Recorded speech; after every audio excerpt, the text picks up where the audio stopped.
எல்லாரும் எப்படி இருக்கீங்க? நல்லா இருக்கீங்களா? இன்னைக்கான வீடியோ என்ன அப்படின்னு பார்த்தீங்கன்னா, டட்டடாய் எப்படி இருக்கு? நல்லா இருக்கா? சாப்பிட்டு பார்க்கலாமா? ஆல்ரெடி நான் உடச்சி ஓப்பன் பண்ணிட்டேன். சரியா? ஓப்பன் பண்ணி டேஸ்ட்டும் பார்த்துட்டேன். இப்போ உங்கள் முன்னாடி நான் டேஸ்ட்டு பார்க்குறேன். இது என்னது? பீட்ரூட்.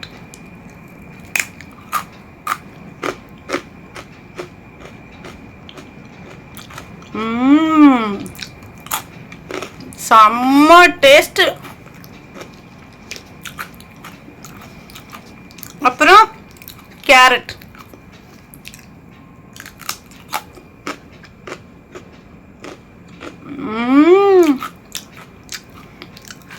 அப்புறம் இந்த உடைச்சு காட்டுவாங்களே, அது எப்படி? வெண்டைக்காய் எங்க இருக்கு? அடியில இருக்கு. நான் எப்படி போய் தேடுறது? ஐயோ, வெண்டைக்காயெல்லாம் அடியில் இருக்கே. ஒரு பீன்ஸ் எடுப்போமா? சவுண்டு கேக்குதா? கேக்குதுல்ல? செம்ம டேஸ்ட். அப்பா, இப்படி மக்களை ஏமாத்தி விற்க ஆரம்பிச்சிட்டாங்க. சரியா? ஏமாந்த மக்களாகிய நாமும், நான் இது எதுக்காக வாங்கினேன்னா, இந்த வீடியோக்காக தான் நான் வாங்கினேன். இன்னைக்கு நான் மெடிக்கல் ஸ்டோர் போயிருந்தேன். அப்போ அங்கே சில நட்ஸுகள் இதெல்லாம் வைப்பாங்க. அப்போ நான் அங்கேருந்து இது வாங்கினேன். இதோட விலை 350 ரூபா. சரியா? நான் வாங்கினேன் 200 கிராம் நினைக்கிறேன். வாங்கினேன். வாங்கிட்டு சரி இதை பற்றி இன்னைக்கு பேசலாம் அப்படின்னு நான் நினச்சேன். என்ன சும்மா ஆடிக்கிட்டு பாடிக்கிட்டு இந்த வீடியோ போட்டுக்கிட்டு இருக்கிறதுக்கு மக்களுக்கு ஏதாவது பிரயோஜனமா, ஏதாவது பேசலாம் அப்படின்னு தோணுது. சரியா? வேற ஒன்றும் இல்லை. இன்னொரு விஷயம் என்ன அப்படின்னா, எப்படியோ நான் இதை பேச போய் நிறைய பெண்களுக்கு என்னை பிடிக்காமலே போகும். ஏன்னா இந்த வேலைகள் செய்கிறது எல்லாமே பெண்கள் தான். அதனால நான் பேசுகிறது பெண்களுக்கு எல்லாருக்கும் என்னை பிடிக்காது. அதாவது இந்த மாதிரி பிஸ்னஸ் பண்ணுறவங்கள தான் நான் பேசுவேன். சரியா? நான் பேச போகிற எதை பற்றி நான் பேசுவேன் அப்படின்னா, ஃபுட்டு, சாப்பிட்ற ஃபுட்டு, முகத்துக்கு போடுறது, உடம்புக்கு போடுறத பற்றி, இந்த நேச்சுரலாக இல்லாமல், இயற்கையாக இல்லாமல் செயற்கையானதை நீங்கள் அறிமுகப்படுத்துறது மக்கள்கிட்ட. அதுக்கப்புறம் ஹேருக்கு நாளுக்கு நாள் ஒவ்வொரு ஹேர் சீரம், ஷாம்பு, அப்புறம் அது என்ன, conditioner, hair serum, hair oil, இப்படின்ட்டு ஒவ்வொரு நாளும் ஒவ்வொன்றும் அறிமுகப்படுத்துறது. இதனால யாருக்கு இது வரும்? உங்களுக்கு தான் யூடியூப்பில் வரும். ஆனால் மக்களுக்கு மசரும் போகும், உசுரும் போகும். சரியா? நிறைய இந்த இடையில கூட நான் பார்த்தேன், பார்த்துக்கோங்க. ஒரு பொண்ணு இன்ஸ்டாகிராமில், இன்ஸ்டாகிராமை நம்பி யாரும் இந்த க்ரீமை வாங்கங்க, என் முகம் முன்னாடி இப்படி இருந்துச்சு, இப்போ இப்படி ஆயிடுச்சு பாருங்க அப்படின்னு அந்த பொண்ணு சொல்லுச்சு. நான் இப்போ கூட எந்த மேக்கப்பும் இல்லைங்க, ஒன்றுமே இல்லை. பொட்டு வச்சுருக்கேன், ஃபேஸ் வாஷ் பண்ணிட்டு வந்திருக்கேன், பவுடர் கூட நான் போடலை. சரியா? அதுக்காக நான் அழகாக இருக்கேன் அப்படி சொல்லலை. நான் எந்த க்ரீமும் யூஸ் பண்ணுறது கிடையாது. நான் அதான் சொல்கிறேன்ல, டாக்டர் பரிந்துரைத்தபடி நான் யாருக்கெல்லாம் ஒரு வீடியோ போட்டிருக்கேன். இது மட்டும் டே டைமு போட்டுட்டு இருப்பேன், அவ்வளோதான். பவுடரெல்லாம் இப்போ போடுறதே கிடையாது. சரியா?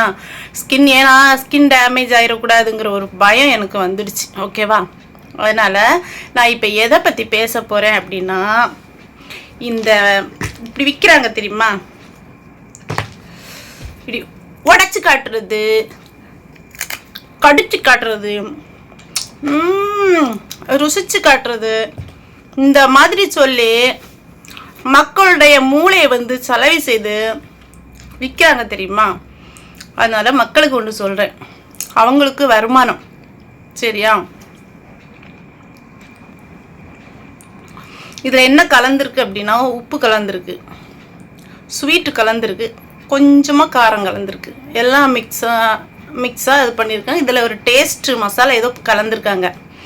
சரியா, நான் என்ன சொல்ல வரேன் அப்படின்னா, தயவு செய்து இன்னைக்கு நம்ம மக்கள் எல்லாம் சாப்பிட்றது விவசாயத்தின் மூலம் சாப்பிட்றது கூட விஷம்தான். அது அரிசியாக இருக்கட்டும், காய்கறிகளாக இருக்கட்டும், அதையும் விவசாயத்துக்கு நம்ம விஷங்களை போட்டு தான் அதை வளர வைக்கிறாங்க. வேற வழி இல்லை விவசாயிகளுக்கு, இயற்கை உரம் கிடைக்கல. சரியா, ஆனாலும் நம்ம சாப்பிட்றது அப்படி இருக்கு. ஆனால் அதுலேயும் நீங்கள் இந்த மாதிரி பண்ணிக்கிட்டு காய வச்சு அதுக்கு உப்பு, சோடியம், அப்புறம் டேஸ்ட்டுக்கு இதெல்லாம் நீங்கள் பதப்படுத்தி நீங்கள் இந்த மாதிரி பாக்கெட் பண்ணி நீங்கள் கொடுக்குறீங்க. இதில் ஒரு விஷயம் என்னன்னா, இப்போ இதை சாப்பிட்டுட்டே இருந்தால் எனக்கு சாப்பிட்டுட்டே இருக்கணும்னு தோணிக்கிட்டே இருக்குது. சரியா, அப்போ ஒரு மனுஷனுக்கு உப்பு ஒரு நாள் 2% தான் உடம்புக்கு தேவை. இதில் 40% இருக்கு, சேர்த்துருக்கு. அப்போது எனக்கு இது என்ன தோணுதுன்னா, சாப்பிட தோணிக்கிட்டே இருக்கு. சாப்பிடணும் போட வாயில் போட அடுத்து வாயில் போடணும்னு தோணும். அப்போ இது என்ன ஆகும், உப்பு அதிகமாக போகுது. சரியா, அதனால இது வெயிட் லாஸ். இதில் என்ன எழுதியிருக்கு அப்படின்னா, வெயிட் கெயின் ஆகாது அப்படின்னு, அதாவது வெயிட் ஏறாது அப்படின்னு எழுதியிருக்கு. இவ்வளோ உப்பு சாப்பிட்டா வெயிட் ஏறாதா? நானே 76 கிலோலேருந்து இப்போ தான் 58 கிலோவுக்கு வந்திருக்கேன். சரியா, ஏன் தெரியுமா? உசுருக்கு பயந்து cholesterol, sugar, pressure, high BP இந்த மாதிரிலாம் வந்துடுச்சுன்னா, உப்பு நோய் இதெல்லாம் வந்துடுச்சுன்னா கஷ்டம். நமக்கும் 40 வயசு நெருங்குது. அதனால் நமக்கு இந்த இதே வேணாம், ஐயோ இந்த சதையுங்கதே வேண்டான்ட்டு நான் வெயிட் லாஸ் பண்ணுறேன். எவ்வளோ ரிஸ்க்கு தெரியுமா நான் அந்த வெயிட் லாஸ் பண்ணுறது? நான் பட்ட பாடு கொஞ்சம் நெஞ்சம் இல்லை. ஆனால் இப்போ 58 வந்தனால நான் 60 கிலோவில் தான் இருக்கணும்னு நினச்சேன். ஆனால் 58 வந்தனால நான் நேற்றுக்கு என்ன பண்ணேன் தெரியுமா? திரும்ப போயிட்டு ஒரு பிரியாணி வாங்கி சாப்பிட்டேன். வெயிட்டு 2 கிலோ ஏறட்டும் அப்படின்னு. ஏன்னா ரொம்ப இறங்குச்சுன்னா இதாகிடக்கூடாது அப்படின்ற 60லே நிற்கணும் அப்படிங்கிறதுக்காக. சரியா, நான் தினமும் சாப்பிட்றது கிடையாது. பிரியாணி சாப்பிட்டு எதேசம் 2-3 மாதத்துக்கு மேலே இருக்குன்னு நினைக்கிறேன், தெரில. எனக்கு பிரியாணி பிடிக்காது சுத்தமாக. எனக்கு பிரியாணினா எனக்கு பிடிக்காது. சரியா, அப்போது கஷ்டப்பட்டு உடம்பு இறக்குறோம். இந்த மாதிரி பொருளை வாங்கி தயவு செய்து உங்கள் குழந்தைங்களுக்கு கொடுக்காதீங்க. சரியா, அப்புறம் இந்த காரக்குழம்பு, பிரான் தொக்கு, என்ன பூண்டு மிளகு குழம்பு, இதெல்லாம் பக்கத்தில் இருக்க கடையிலையும் தான் இருக்குது. போய் வாங்க நமக்கு தோணுதா? ஏன்? நல்லா யோசிச்சு பாருங்க. அதை நீங்கள் பார்க்குறீங்க, வீட்டில் ஊறுகாய் கொஞ்சம் தேவைங்கிறதுக்காக ஒரு டப்பா எடுத்து வைக்கிறீங்க. அதை ஃபுல்லாக யூஸ் பண்ணுறீங்களா? பண்ண மாட்டீங்க. மாதம் கணக்கில் அப்படியே இருக்கும். சரியா, ஏன்? பயம். அதில் கெமிக்கல் இருக்குங்கிற ஒரு பயத்தில் கூடுதல் யாருமே சூப்பர் மார்க்கெட் போனால் கூட அவ்வளோ சீக்கிரத்தில் எடுக்க மாட்டேன். நான்லாம் எடுக்கவே மாட்டேன்.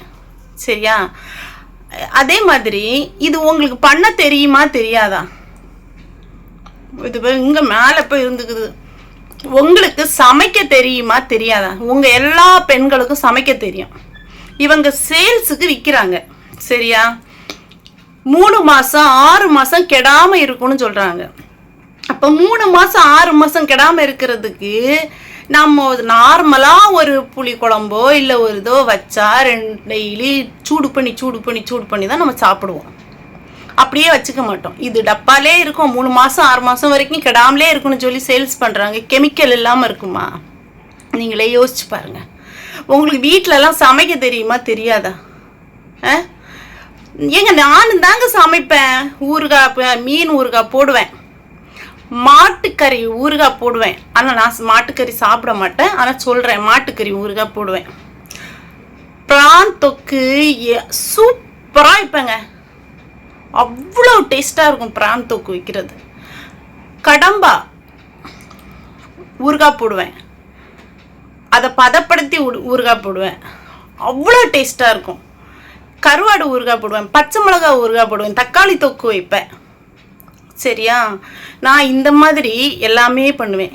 ஏன் பிஸ்னஸ் பண்ணலை நான்? அதில் கண்டிப்பாக கெமிக்கல் சேர்த்து தான் ஆகணும். சேரும் இல்லை, சேர்த்து தான் ஆகணும், வேற வழி இல்லை. சரியா? இந்த மாதிரி நீங்கள் இதை வாங்கி இதை வந்து ஒன்றுமே இல்லைங்க. இது யூடியூப்பில் இதை எப்படி சமைக்கணும்னு போட்டாலே வரப்போகுது.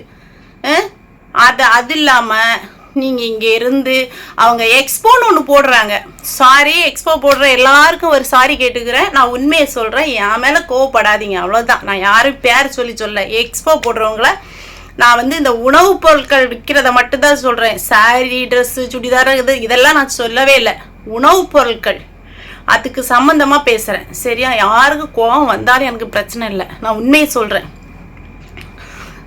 ஸ்டால் போடுறாங்க, மண்டபம் பிடிக்கிறாங்க. இன்றைக்கி ஒரு மண்டபம் பிடிக்கிறதுக்கு எவ்வளோங்க ஆகும்? இவ்வளோ பெரிய ஸ்டால் எத்தனையோ பேருக்கு கொடுக்குறாங்க.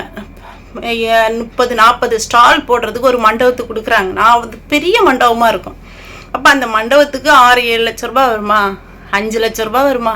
சரி, 3 லட்ச ரூபா வருமா? சரி, ஒரு கடை அதில் ஒரு 40 கடை போட்டாங்கன்னா கடைக்கு வாடகை எவ்வளோ வந்துச்சு? இதில் வேற கட் அவுட் அடிக்கிறாங்க. சரியா? இதில் வேற கொஞ்சம் இன்ஸ்டாகிராம்லலாம் பயங்கரமாக விளம்பரம் பண்ணுறாங்க. அதை சமைச்சிக்கிட்டு அப்படி சாப்பிட்டு வேற பார்க்குறாங்க. சரியா? சாப்பிட்டு அவங்களே சொல்லிக்கிறாங்க அப்படிங்கிறாங்க. சரியா? நான் என்ன கேட்குறேன், இதெல்லாம் எதுக்கு பண்ணுறாங்க? அவங்களுக்கு லாபம் இல்லாமல் பண்ணுவாங்களா யாராவது? சொல்லுங்க. லாபம் இல்லாமல் யாருமே பண்ண மாட்டாங்க. இதில் வேற அந்த கூட்டத்தை எல்லாமே கவனிக்கிறதுக்கு ஆட்கள் தனியாக வேலைக்கு விட்டுருப்பாங்க. கரண்ட் பில்லு, ஏசி பில்லு இதெல்லாம் வரும். இதெல்லாம் போக அவங்களுக்கு லாபம். அப்போ எவ்வளோ லாபம் எடுப்பாங்க? அப்போது உங்களை வச்சு அவங்க லாபம் சம்பாதிக்கிறாங்க. ஆனால் லாபம் சம்பாதிக்கிறது நான் குறைய சொல்லலைங்க. அந்த துணி விற்கிறதெல்லாம் நான் குறைய சொல்லலை. சரியா? அது வந்து கட்ட போகிறோம், கிளிய போகுது, அதுக்கு நான் குறை சொல்லலை. சாப்பிட்ற ஃபுட்டு இதை வந்து தயவு செய்து இந்த மாதிரி மக்களை ஏமாத்தாதீங்க. ஆல்ரெடி மக்கள் விஷத்தை தான் சாப்பிட்டு நம்ம இருக்கிறோம். சரியா? அதனால நீங்கள் இது சாப்பிட்றதுனால என்ன ஆகும் தெரியுமா? இந்த மாதிரிலாம் சாப்பிட்றதுனால என்ன ஆகும் அப்படின்னா, ஏன் ஃபாஸ்ட் ஃபுட்டெல்லாம் சாப்பிடக்கூடாது அப்படின்னு நம்ம அம்மாமார் பாட்டிமாரெலாம் சொல்லுவாங்க, தெரியும்ல. இதனால என்ன ஆகும் அப்படின்னா, பெண்களுக்கு நீர்க்கட்டி பிரச்சனை வரும். நீர்க்கட்டி பிரச்சனை வரப்போ கல்யாணம் ஆனால் உடனே குழந்தை தங்காது. ஒரு 6 மாதம் 1 வருஷம் வெயிட் பண்ணி தங்கலைன்னா அந்த பொண்ணோட மாமியார் கேள்வி கேட்பான். சரியா? நாத்தனார் கேள்வி கேட்பாங்க, புருஷன் கேட்பான். சில புருஷன் எனக்கு நீ பிள்ளை, உனக்கு நான் பிள்ளை அப்படிமா. சரியா? இந்த மாதிரி பிரச்சனை. அதுக்கப்புறம் கருமுட்டை கரெக்டாக பீரியட்ஸ் வந்து 11வது நாள் இல்லைனா 13வது நாள் கருமுட்டை வெடிக்கணும். ஒரு பெண்ணுக்கு இயற்கையாகவே வெடிக்கிறது. சரியா? ஆனால் இந்த மாதிரியெல்லாம் நீங்கள் சாப்பிட்டீங்கன்னா 16 நாள் 17 நாள் ஆகிடும் கருமுட்டை வெடிக்கிறதுக்கு. ஆனால் அது எப்படி வெடிக்கும்? அப்படி சதையாகவே இருந்துடும். உள்ளே இருக்க கருமுட்டை உள்ளே இருக்க அந்த உயிர் இருக்குல்ல, அது செத்து போயிடும். சரியா? அது வெடித்து வெளியே வராது. அப்போ எப்படி கருமுட்டை கரெக்டான டைமில் வெடித்தாதான் கரெக்டாக கரு தங்கும். நீங்கள் இதெல்லாம் சாப்பிட்டீங்கன்னா கரு கரெக்டான டைமில் வெடிக்காது. அப்போ எப்படி குழந்தை கிடைக்கும் சொல்லுங்கள்? அதுக்கப்புறம் என்ன பண்ணுவீங்க? ஹாஸ்பிட்டலுக்கு போவீங்க. அங்கே போனால் என்ன சொல்லுவாங்க, நீங்கள் வந்து உங்கள் ஹஸ்பண்டோட விந்து செக் பண்ணணும், அவருடைய உயிரணுக்களை செக் பண்ணணும். இப்போ ஆம்பளைங்களும் அதுதானே, சிகரெட்டு இதெல்லாம் குடிக்கிறதுனால, வெளியே ஃபுட்டு சாப்பிட்றதுனால அடுத்து சொல்லுவாங்க, உங்கள் ஹஸ்பண்டுக்கு வந்து உயிரணுக்கள் வந்து ரொம்ப இல்லை, கம்மியாக இருக்குது, இல்லை நேராக இல்லை, ஆரோக்கியமாக இல்லை, 15 நாள் மாத்திரை எடுக்கணும், ஒரு 3 மாதம் மாத்திரை எடுக்கணும் இப்படின்னு சொல்லுவாங்க. சரியா? உங்களுக்கு மாத்திரை தருவாங்க. இந்த மாதிரி நீங்கள் ஆஸ்பத்திரிக்கு போய் தொலைஞ்சு போக போகிறீங்க இந்த மாதிரி ஃபுட்டெல்லாம் நீங்கள் எடுத்தால். சரியா? அப்புறம் வெயிட் ஏறும். வெயிட் ஏறுறப்ப என்ன பண்ணுவீங்க? ஒரு கல்யாணம் ஆகி ஒரு 4-5 வருஷம் ஆனோன்னு எனக்கு அந்த வேலை செய்ய முடியலை, இந்த வேலை செய்ய முடியலை, இதெல்லாம் வரும் இல்லையா? இதையே நீங்கள் குழந்தைங்களுக்கு வாங்கி கொடுக்குறீங்க. இந்த மாதிரி இதெல்லாம் இந்த குழந்தைங்க திரும்ப திரும்ப இதை தான் கேட்கும். அப்போ அப்போ இந்த வயசுலயே இவ்வளவு வந்து உப்பு சத்து இதெல்லாம் அந்த குழந்தைக்கு போச்சுன்னா இதெல்லாம் உடனே ஒன்று இறங்காது. அது ஒரு வயசு தாண்டினதுக்கு அப்புறம் தான் அதெல்லாம் காட்டும். சரியா? நம்ம சின்ன வயசுல ஆரோக்கியம் இல்லாத சில உணவுகளை சாப்பிட்டா 35 வயசுக்கு மேலே தான் நமக்கு காட்டுது. அதே மாதிரி நம்ம பிள்ளைங்களுக்கும் நம்ம விஷத்தை தான் கொடுக்குறோன்னு அர்த்தம். புரிஞ்சுக்கோங்க. சரிங்களா? தயவு செய்து சொல்லிட்டேன், இந்த சாப்பாடு விஷயத்த வந்து தயவு செய்து போலியா ஏமாத்தாதீங்க. போலியா சொல்லி இது வந்து இப்படின்னு இதை நம்ம படிச்சு இதை நான் இப்போ இதில் வந்து நான் சொல்கிறேன் என்ன இருக்குன்னு. சரியா? இதனால என்ன பக்க விளைவுகள்னு சொல்லட்டுமா? ஒரே நிமிஷம்.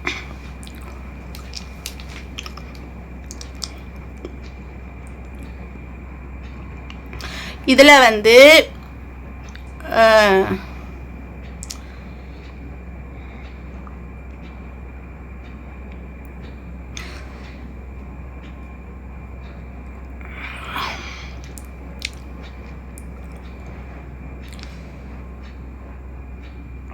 ஒரே நிமிஷம். எழுத்து வந்து ரொம்ப சின்னதாக இருக்குது, கண்ணு வேற தெரிய மாட்டேங்குது.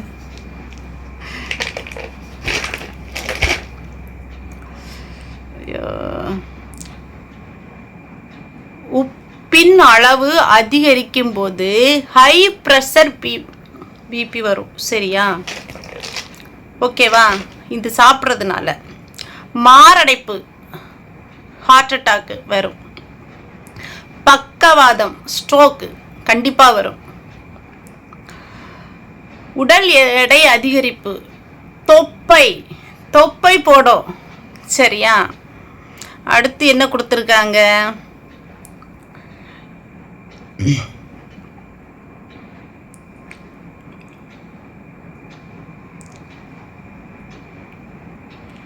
இரத்தத்தில் சர்க்கரை அளவை உயர்த்தக்கூடும்.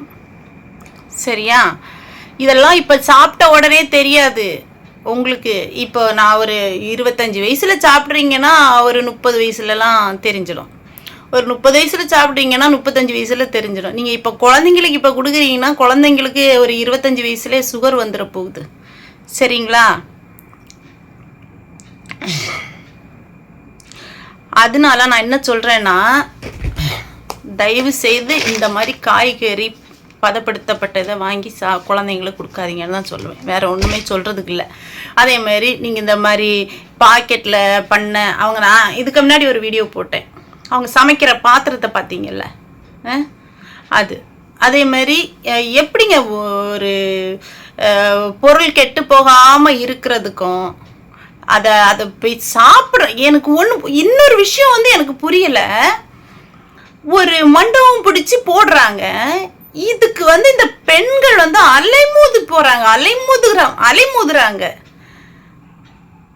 ஏதோ சமைக்க தெரியாதவங்க தான் இந்த நாட்டில் இருக்கிற மாதிரியும், சமைக்க தெரிஞ்சவங்க ஏதோ ஒரு நாட்டில் இருந்து வந்த மாதிரியும் அவங்க வந்திருக்காங்க. நம்ம போவோம், போய் வாங்கிடுவோம், நமக்கு இது சமைக்க தெரியாது, அது சமைக்க தெரியாது, அதை போய் வாங்கிடுவோம், இதை போய் வாங்கிடுவோம்னு சொல்லிக்கிட்டு அப்படியே போய் குமிஞ்சு கிடக்கிறதும், இந்த பரிசு கொடுத்து ஆதாரம் இல்லாமல் யாராவது சும்மா கொடுப்பாங்களாங்க சொல்லுங்க? அவங்களுக்கு எந்த ஒரு வருமானமும் இல்லாமல் அவங்க சும்மா கொடுப்பாங்களா எக்ஸ்போல?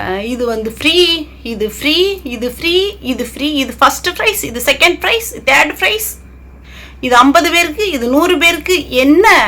என்ன இது நாடகம் கேட்குறேன்?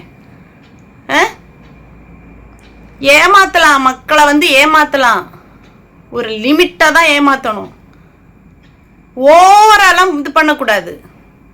இந்த மக்களும் என்னையும் தான் திட்டுவாங்க, அவங்க ரசிகர்காரங்கெல்லாம் என்னையும் சேர்த்து தான் திட்டுவாங்க. திட்டிட்டு போங்க, நான் உண்மைதான் சொல்கிறேன், திட்டிட்டு போங்க. அப்படி என்ன இருக்குது? நான் உண்மையிலே சொல்கிறேங்க, நான் எங்கே எக்ஸ்போ போட்டாலும் என்னை எங்கேயாவது பார்த்துருக்கீங்களா? ஏதாவது ஒரு வீடியோவில் எங்கேயாவது என் தலை தெரிஞ்சிருக்கிறா சொல்லுங்கள்? எந்த எக்ஸ்போவாக இருக்கட்டும், ட்ரெஸ்ஸாக இருக்கட்டும், இல்லை இந்த மாதிரியாக இருக்கட்டும், போக மாட்டேன். ஏன்? எனக்கு சமைக்க தெரியும், நான் செம்மையாக சமைப்பேன், டேஸ்ட்டாக இருக்கும். என்னுடைய சமையல் வந்து டேஸ்ட்டாக இருக்கும். ஒன்றும் இல்லைங்க, நான் இப்போ வந்து வெயிட் லாஸ் வந்து இப்போ 58 ஆகிருக்கேன். சரியா? 76 இருந்து 58 ஆகிருக்கேன். ஒரு வாரம் நான் சமைச்சு சாப்பிட்டா என் வெயிட் ஏறிடும். அவ்வளோ டேஸ்ட்டாக இருக்கும். ஏன்னா திரும்ப திரும்ப சாப்பிடணும்னு தோணும் எனக்கு. 3 தடவை 4 வாட்டி அந்த மாதிரி சாப்பிடுவேன். சரியா, நான் எதுக்கு அங்கே போகணும்? அலைச்சல், ட்ரெஸ் குளிச்சு ட்ரெஸ் மாற்றி இங்கே இருந்த அங்கே பஸ் ஏறி ஆட்டோ ஏறி, சில பேரை சொல்கிறேன், சில பேர் ஆட்டோவில் போவாங்க, சில பேர் பஸ்ஸில் போவாங்க, சில பேர் காரில் போவாங்க, சில பேர் பைக்கில் போவாங்க, சில பேர் இப்படி ஒவ்வொரு வாகனத்துலேயே போய், சிலவங்க ட்ரெயின் பிடிச்சி போகிறாங்க. போய் அங்கே போய் அந்த கூட்டத்தில் நெரிசல் தேவையா இது கேட்குறேன். எதுக்கு இந்த இதுன்னு எனக்கு தெரில. காரணம் விளம்பரங்கள், பயங்கரமான கட் அவுட்டுகள், பயங்கரமான விளம்பரங்கள். இந்த கட் அவுட்டுக்கெல்லாம் சும்மா ஒன்றுமே இல்லை. ஏதோ ஒரு இதில் ஒரு கட் அவுட்டு போடுறதுக்கு எவ்வளோ ரூபா சொல்லுங்க? கட் அவுட்டு அங்கே இங்கேயா கட் அவுட், நைட்டு ஃபுல்லாக போஸ்ட் ஓட்டுறாங்க. ஆதாயம் இல்லாமல் இவ்வளோ கஷ்டப்பட மாட்டாங்க. உங்கள் புருஷன் கஷ்டப்பட்டு சம்பாதிச்சு கொண்டு வருவாங்க, நீங்கள் அப்படியே கொண்டு அவங்களுக்கு கொடுக்குறீங்க. அதில் வாங்கிட்டு வந்தால் 1 நாள் 2 நாள் சாப்பிட்றீங்க. அப்படி அதுக்கு 2-3 வீடியோக்கள் போடுவாங்க சில பேர். சாப்பிட்டேன், செம்ம டேஸ்ட்டு, என் காலி ஆயிடுச்சு. இதெல்லாம் நம்புகிற மாதிரியா இருக்குது சொல்லுங்கள்? சரி, ஓகே. இத்துடன் இந்த மூடி இல்லைங்க, வீடியோ, இத்துடன் இந்த வீடியோவை நான் முடித்துக்கொள்கிறேன். நான் இன்னும் பேசுவேன். இனிமேல் நான் இந்த மாதிரி ஃபுட்டு விஷயத்தில், ஹேர் ஆயில் விஷயத்தில், க்ரீம் விஷயத்தில், ஒரு க்ரீமை போட்டுக்கிட்டு அடுத்து மறு க்ரீம் இன்னொரு தடவை ஆட் யாராவது பேசுனீங்கன்னா அவங்கள நான் கண்டிப்பாக பேசுவேன். அதே மாதிரி தலை முடிக்கு ஒரு தடவை ஆயிலை காட்டிக்கிட்டு, இந்த ஆயில் போட்டால் எனக்கு குட்டி ஹேர் வந்துடுச்சு அப்படின்னு காட்டிக்கிட்டு, பேபி ஹேர் வந்துடுச்சு அப்படின்னு காட்டிட்டு, திருப்பி அடுத்த வாரம் அடுத்த மாதம் இன்னொரு ஆயிலை போட்டிங்கன்னா கண்டிப்பாக அவங்கள நான் கண்டிப்பாக வீடியோவில் திட்டுவேன். இதை நான் கன்ஃபார்மாக சொல்லிட்டேன். இனிமேல் என்னுடைய லாங் வீடியோ எல்லாமே திட்டுறது தான். சரியா? அதனால் ஒன்று மட்டும் புரிஞ்சிக்கோங்க. இதுவும் நான் இப்போவும் சொல்லுவேன், நீங்கள் இது ஃபுட்டில் மனுஷங்க வயிற்றுல அடிக்கிறது சாபம். இதை விற்கிறீங்க தெரியுமா? இதை சாபம் இதிலே இருக்குது. எல்லாமே இதிலே என்னென்ன கெமிக்கல் என்னென்ன இதெல்லாம் சேர்த்துருக்குன்னு இதிலே இருக்குது. கூகுளில் போட்டு பாருங்கள். சரி, இதெல்லாம் சாபந்தான். நீங்கள் நினைப்பீங்க அடுத்தவனை கெடுத்தாதான் பாவம், அடுத்தவனை அடித்தா பாவம், அடுத்தவனை திட்டுனா பாவம், அதுதான் பாவம். அதெல்லாம் இல்லை. இதுவும் பாவத்திலையும் பெரிய பாவம். விஷத்தை கொடுக்குறீங்க மக்களுக்கு. சரியா? அதனால் மக்கள் வாங்கி சாப்பிட்றவங்க ரொம்ப யோசிங்க. அடுத்த சந்ததிகளுக்கு ஆரோக்கியமாக இருக்கணும். உங்களுக்கும் கல்யாணமாகி குழந்தை குட்டிகள் எந்த ட்ரீட்மெண்ட்டும் இல்லாமல் கரு தங்கணும் அப்படின்னா இயற்கையான முறையில் சாப்பிடுங்க. அவ்வளோதான் நான் சொல்லுவேன். ஹெல்த்தியாக சாப்பிடுங்க. இதே காய்கறியை பச்சையாக கேரட்டை சாப்பிடலாம். இதே காய்கறியை சாம்பார் வைக்கலாம், அவியல் வைக்கலாம், தொக்கு வைக்கலாம், கூட்டு வைக்கலாம், குழம்பு வைக்கலாம். என்னென்ன விதத்தில் காய்கறியை வைக்கணுமோ வைக்கலாம். சத்து வரதான் செய்யும். இந்த மாதிரி இது சத்து கிடையாது. இது என்ன சொல்கிறாங்க, இதில் இந்த சத்து இதிலே இருக்குது. எப்படி இருக்கும் இதில் சத்து? வைட்டமின் சி போயிடும். அதிலே போட்டிருக்கு வைட்டமின் சி இருக்காது. இந்த மாதிரி பதப்படுத்தின காய்கறிகளில் வைட்டமின் சி இருக்காது. இதுக்கு நீங்கள் இயற்கையாகவே சாப்பிட்றது நல்லது. அவ்வளோதான் நான் சொல்லுவேன். ஓகேவா?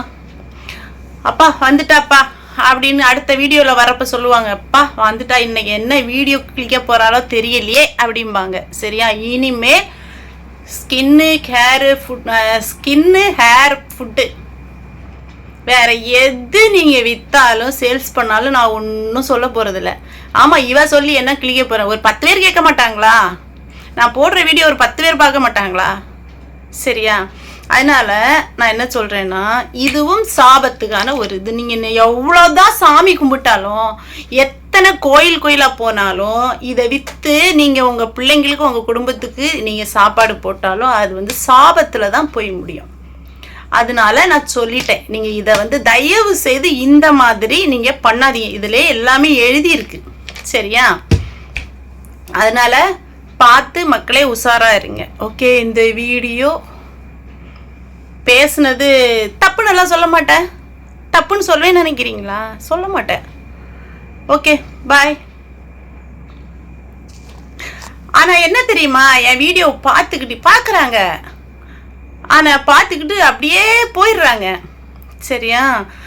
பார்க்குறவங்கள சில பேரை வந்து கொஞ்சம் பெரிய யூடியூபர்ஸ் எல்லாம் பார்க்குறாங்க என்னுடைய வீடியோ, அதில் காட்டுது இவங்க பார்த்துருக்காங்க அப்படிங்கிறது. யூடியூபர்ஸுங்க பெரிய பெரிய யூடியூபர்ஸ் பார்க்குறப்ப காட்டுது இவங்க பார்த்துருக்காங்க அப்படின்ட்டு, பார்த்துட்டு போயிடுறாங்க. சரியா? ஆனால் நியாயமாக யோசிங்க. உங்களெல்லாம் திட்டலை, உங்களெல்லாம் கத்தலை, ஒரு உண்மையை சொல்கிறேன், அவ்வளோதான்.